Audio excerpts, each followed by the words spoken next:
think this one through. Yeah, I didn't think about stuff. You always cut this stuff. Yeah, you can do everything in post. Yeah.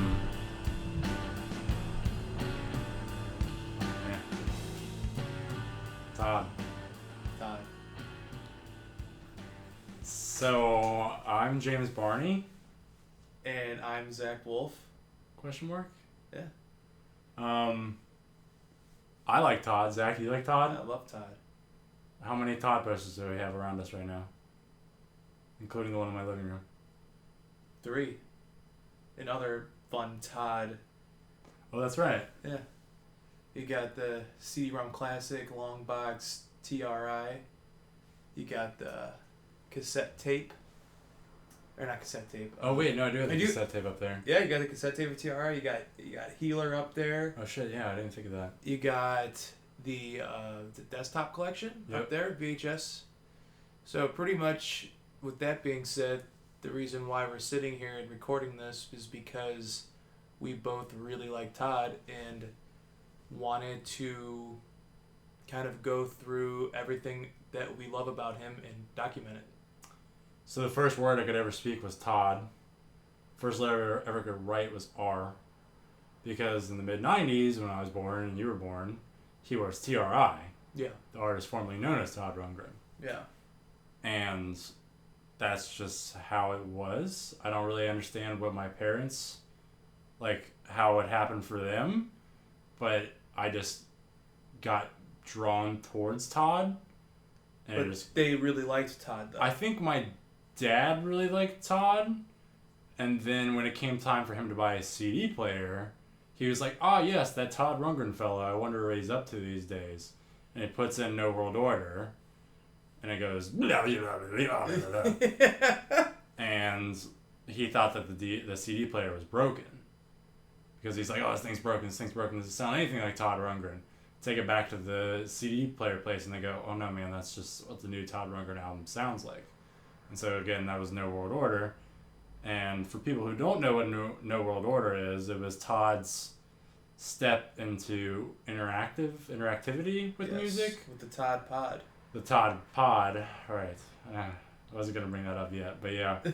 But pretty sure that my parents went to that Todd concert, the TRI No World Order, when I was in my mom's womb. Oh, okay. Yeah. So technically I was there, but I was not there. You were hidden. Hidden, yeah. I think that if my dad's listening right now, he'd be like, "Nah, man, you were already born. We ditched your ass and left you at grandpa's." But something like that. And then my parents saw him again in the mid-90s, and they saw him at the Cincinnati Zoo. Performing at the zoo, because that's what you do when you're a 70s guy. In the mid-90s, yeah, because there's like a stage at the zoo, right? Wow. Yeah. So... I guess there's one at the Cleveland Zoo, but I don't think bands ever play there. Yeah, I don't know. So yeah, I'm from Cincinnati, Zack's from Cleveland. Yep. But I live in Cleveland now, obviously. But one of the reasons why I moved to Cleveland, other than for the main reason that I did, which was my girlfriend, I was like, oh man, Todd plays here like 2 times a year. Sometimes more. That's nearly doubling my chances to go see Todd. Oh, yeah. By moving here, which is only something that I could probably tell my dad, and he'd be like, "Oh, wait, that's right, yeah." And he'd also be like, "No, dude, why are you moving away from Cincinnati? Like, this is your whole life." Yeah. I'm like, "Well, I moved here with a girl, like, et cetera, et cetera." More importantly, Todd. Just kidding. But, so, yeah, and it just always stuck with me to listen to Todd. I think I remember going through, we would go to, like, Borders Music and, like, Media Play. Yeah. And before I could read or write or do my alphabet at all, I would go right to the Todd section and be like, "Oh, Dad, we don't have this Todd yet." Yeah. And he'd be like, "No, actually we do, man, but this is the greatest hits." And I'd be like, "No, Dad, we have to have all Todd. Yes. What are you doing?" And my dad would be like, "Okay, I guess we're getting Bearsville's Greatest Hits Rhino Collection." Yeah. Even though we have all these songs. So it was always just something that, There's something about him that you just want to be a part of everything he's ever done. Even, I probably have at home 7 different greatest hits of Right. Todd solo or Utopia or mixture. So I kind of like when they do a little bit of a mixture. What do you mean mixture? Where like it'll be like a 2-disc set and it'll have Oh yeah. Todd and then they'll throw Love the Common Man and then like some One World is like the next track. Or, some Utopia nuggets in there, which I think if you're going to collect, like with a collection of Todd, you have to include both. Just it's a present thing. I remember my my electrician teacher, when I took electrician classes, I remember me being like, oh yeah, Todd Rundgren, and I was like, what, 16 at the time? And I remember him being, I was like, I love Todd Rundgren, et cetera, et cetera. And he'd be like, Todd Rundgren's Utopia. Yeah, I remember seeing them back in the day. And I'd be like, no, Todd Rundgren.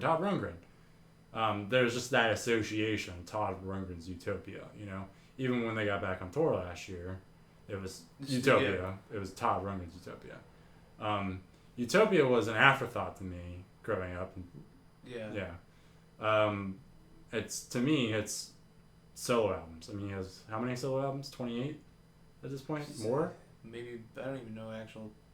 Around there. It's about something right there. About right. And then Utopia's got at least probably 10. Yeah, something like that. And then all the other randomness with everything in between. Yeah. But Utopia is obviously very, very important because that was his backing band, Like, yeah, well, I remember him saying when he said that when he started Utopia, it was like he could start playing the guitar again.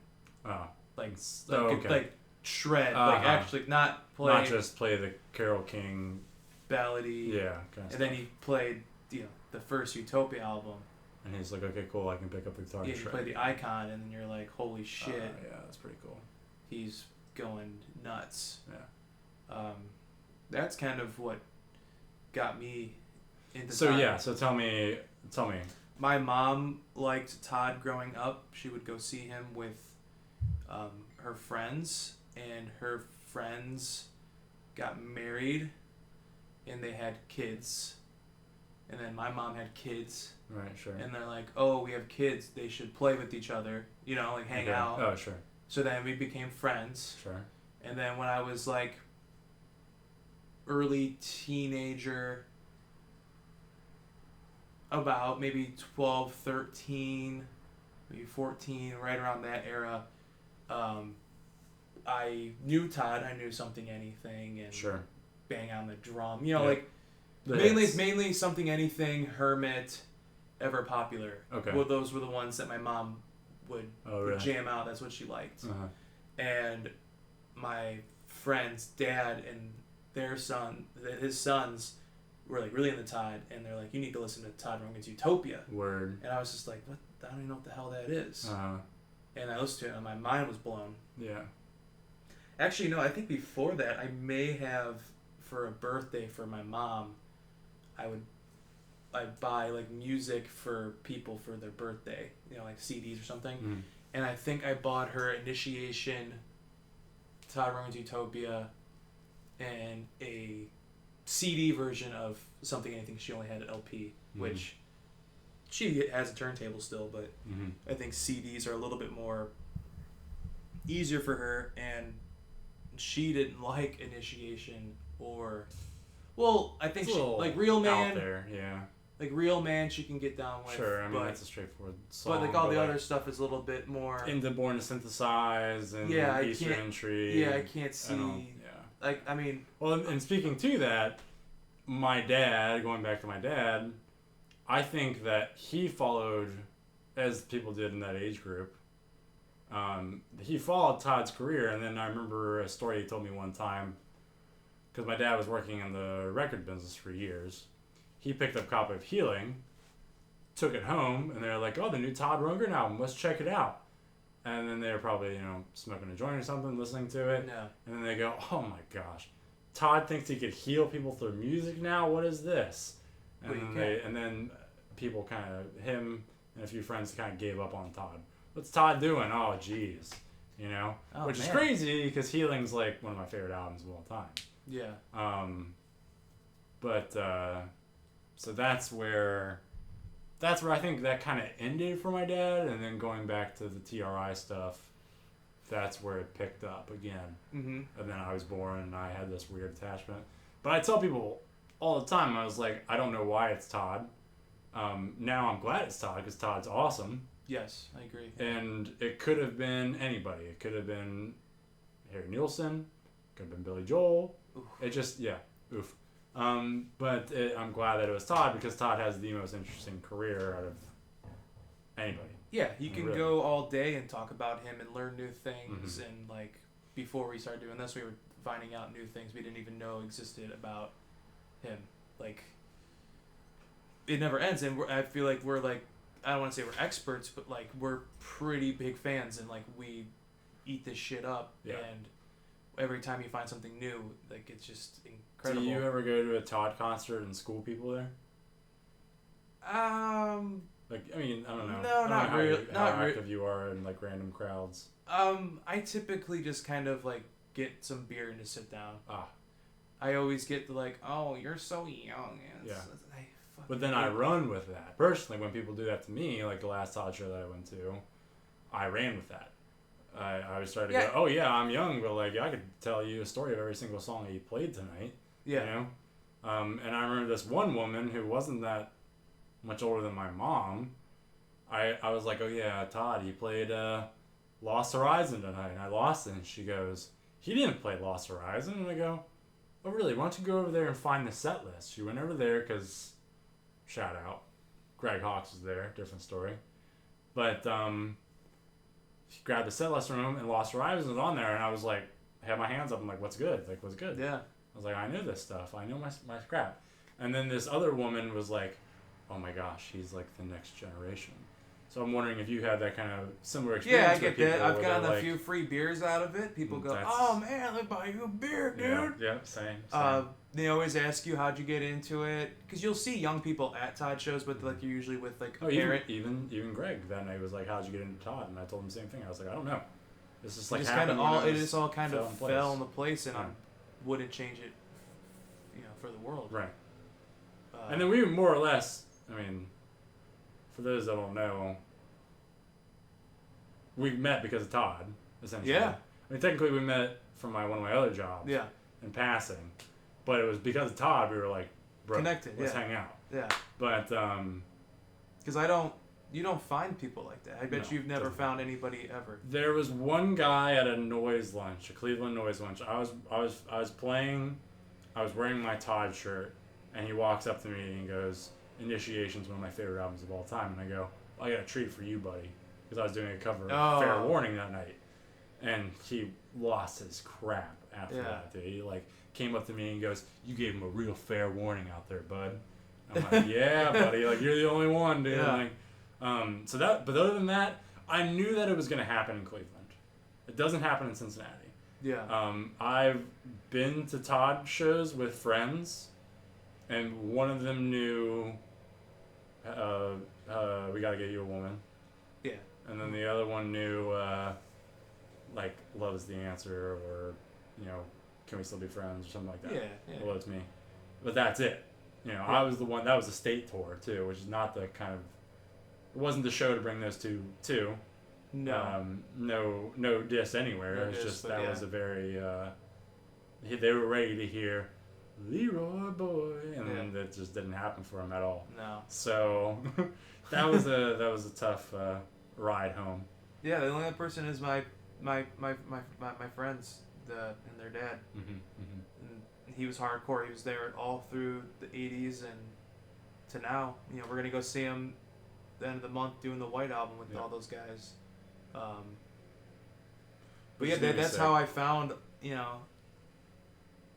what's the box set, For Lack of Honest Work and stuff. I remember going over there, seeing it on the shelf, being like, "What the hell is this thing?" Mm-hmm. I mean, I have it now. Is that the compilation?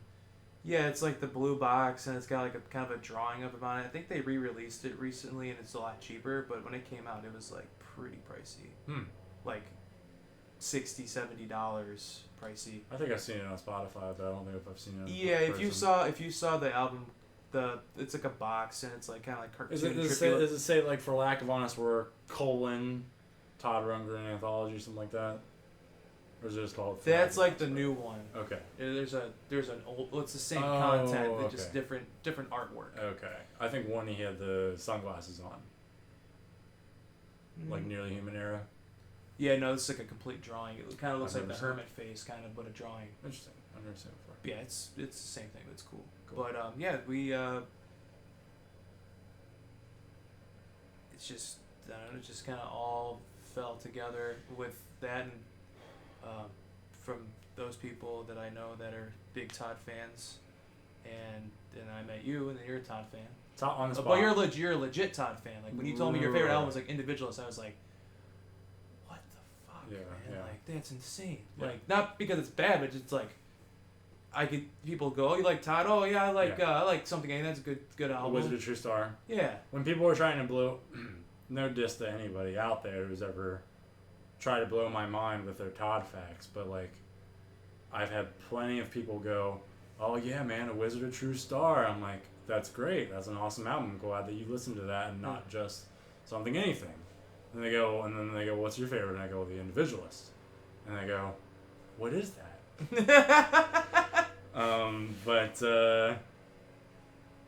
Yeah, I don't know. It was just a weird thing. All right, so on the spot, top 3 favorite Todd albums, including Utopia.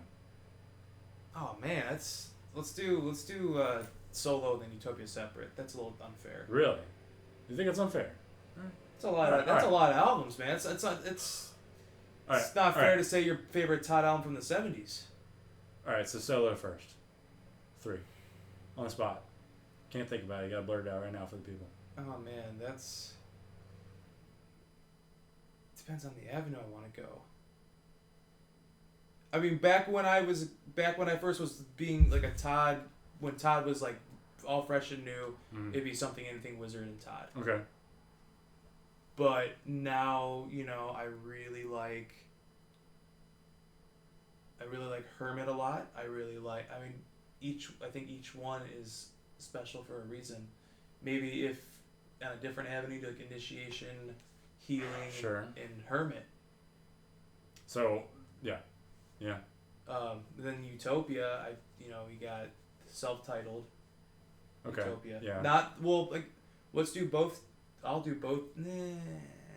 Because I'm talking the one with the blue with the eyes. Yeah, I understand. Not the other Utopia. Oh, okay. That one's really good too, though. I think that I might put that in my one. top 3. And then I'm trying to think of which I'm basing this off of is when I'm really drunk in my basement. Sure.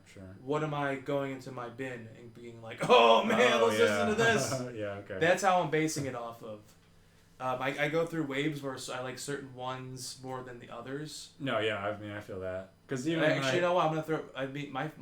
Probably my favorite Todd album is Run to the Ballad of Todd Rundgren. Okay. And when you met Todd, you told him that. And he was like, really? It's like, nobody likes that one. And then he signed my record and it was cool. Mm-hmm. Which is, that wouldn't happen that often either. Just like when I say Individualist is my favorite. That doesn't happen. No, I would say not. So, yeah. But, alright. So that was your 3. Yeah, what's your 3? It's tough, bro. When I was a kid, I loved Ever Popular. And I loved Healing. But I would say at this juncture in my life, at the young age of 26,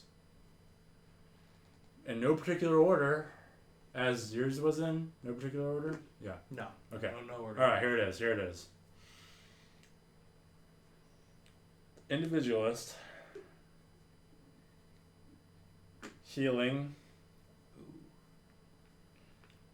And this last one's tough. Nearly Human. Yeah. Boom. That's it right there. Bam. I was guessing in my head those were the 3 I had. I had Second Wind kind of floating, but Second Wind is definitely in there, but we talked about the songs I don't like on there. Yeah. But and those are, no offense, they're deal breakers for that album. Damn. But that's I love Initiation too a lot. But we talked about the other deal breaker on that album I don't like, but the other half is amazing. So, yeah. Well, that's cool. Okay, so Utopia albums though, 3. For you? For me, Oblivion, number 1. POV, number 2. And then Swing to the Right, number 3. No particular order, but those are the 3. Todd Production, top 3. It's a whole another. That's a whole other conversation, but give it to the people so they know what they're getting themselves into. Well, yeah, so before we started recording this, which this is the very first episode. Toddcast. Toddcast. Can we call it Toddcast Cleveland? Yeah, I can't see why not, yeah. There you go. We have a list of ideas of things we want to discuss. Sure. Some could be each one. I'm not going to say how many we wrote down because we don't want to get your hopes up, just in case if this blows up through the Todd universe, which I know you're out there. And yes. A lot of people will eat this up. One of the women from the Todd fan base said that I was too big for my britches to be doing this, which I had to Google what that means. It means that I don't basically know what I'm getting into by doing this. So, yeah, we know you're out there though, y'all.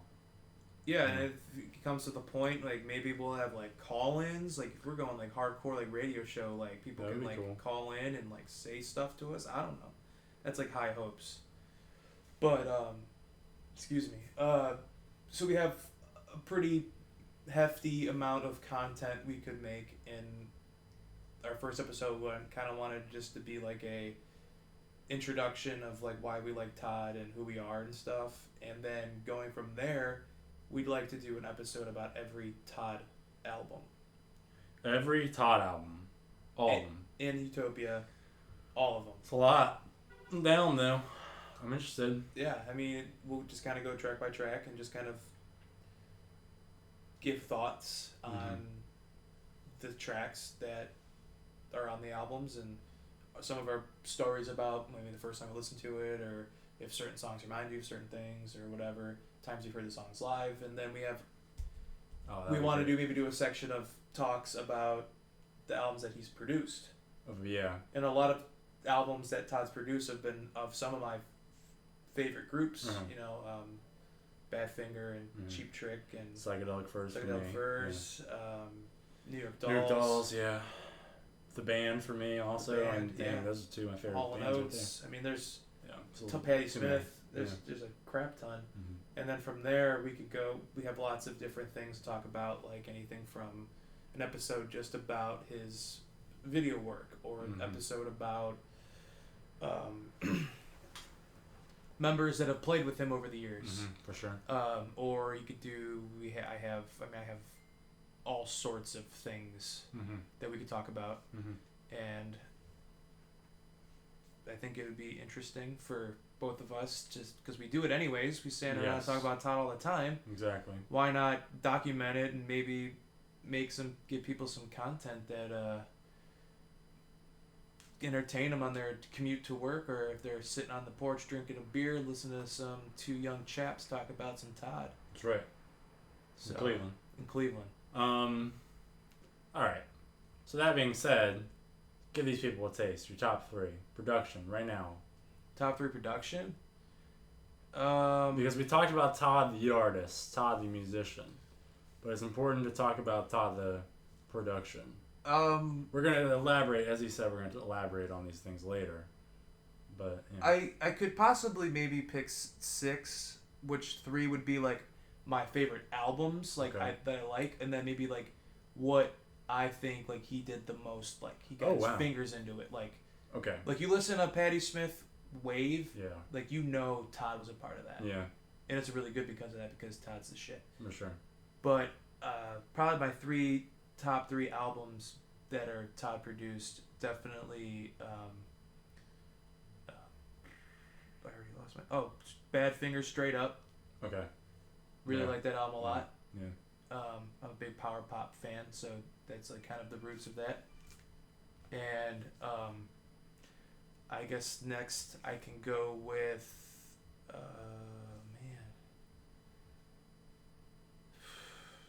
maybe New York Dolls. Yeah, that would be in my top New York 3. Dolls, and then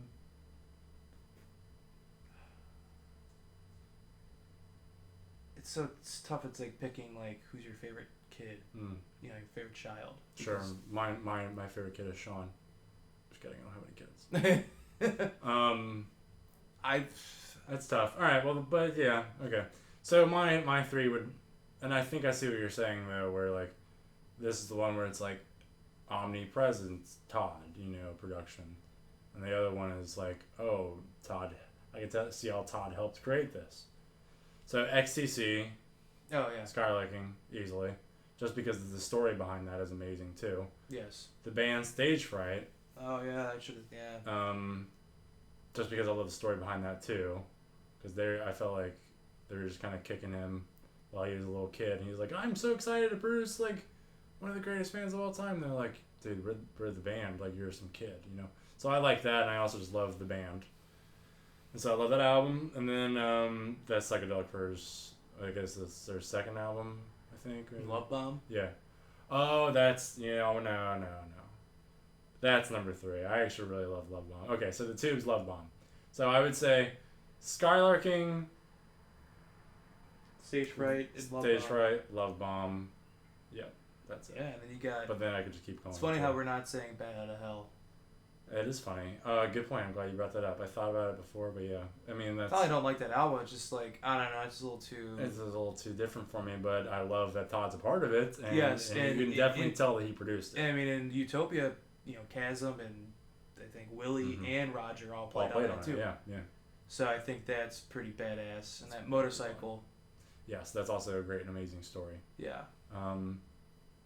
That's just, if you look up that clip. Also, I'm glad Todd produced that album, and I'm glad it sold that much, because if he wouldn't have made all that money, maybe we wouldn't be seeing Todd in Cleveland 4 times a year. Whoa. You know what I mean? Like, Yeah, that sure. kind of, I feel like, I mean, I don't know his financial status at all whatsoever, but I feel like that definitely gave him, like, a boost. Yeah. I mean, just from reading online and watching interviews and stuff. Okay. I mean, I think Todd's even said that. He goes, pretty sure he was able to buy his house in Hawaii because of that Whoa. royalty. Crazy. Yeah, and then during the Toddcast, we'll also be talking about other artists that have said they've been influenced by Todd. Like, have you ever seen the interview with Pete Townsend when they're like, Pete, how did you get into synthesizers? And he goes, oh, I was hanging out with this guy named Todd Rundgren. Really? And then that's how Pete got into synthesizers. Bob O'Reilly was after that. Really? Yes. I'll try to show you that. Yeah, and then there's like current artists, like maybe like Tame Impala or Foxygen. I know has a lot of Todd. I did not know that, but that's amazing to me. Yeah. That's really crazy. And then like Neon Indian. Yep. Yeah, big time. A lot of samples. I think a guy named Hot Chip. I don't even know if it's a guy. I don't even know what it is, but there's definitely. Is that Love? Oh, I think. forgot about Hot Chip. Yeah, you're right. He did do Something. that one sample. And then there's this Cleveland cat, Ghost Noises. He's frequently sampled Todd for hip hop music. So it's everywhere, man. It's there.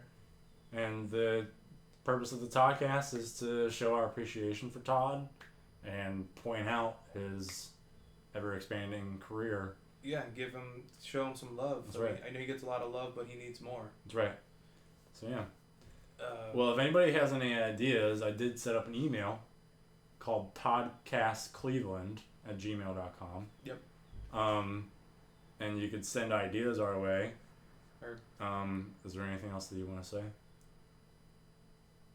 No, just listen to our podcast if you're interested, if you like what you heard today in our little intro, and sit back and drink a beer and listen to some Todd. That's right. You don't know, that's what I'm doing tonight. That's right. Watching the Indians, probably listen to some Todd, and have a couple cold ones. Well, there you go. We're smoking Big Doobie. Yeah? To some Todd. Whoa. If that's what you're into, yeah. Whoa. All right. No judgment here at the Toddcast. That's right. All right. Well, again, it's toddcastcleveland@gmail.com. And thank you very much. Until next time. Thanks.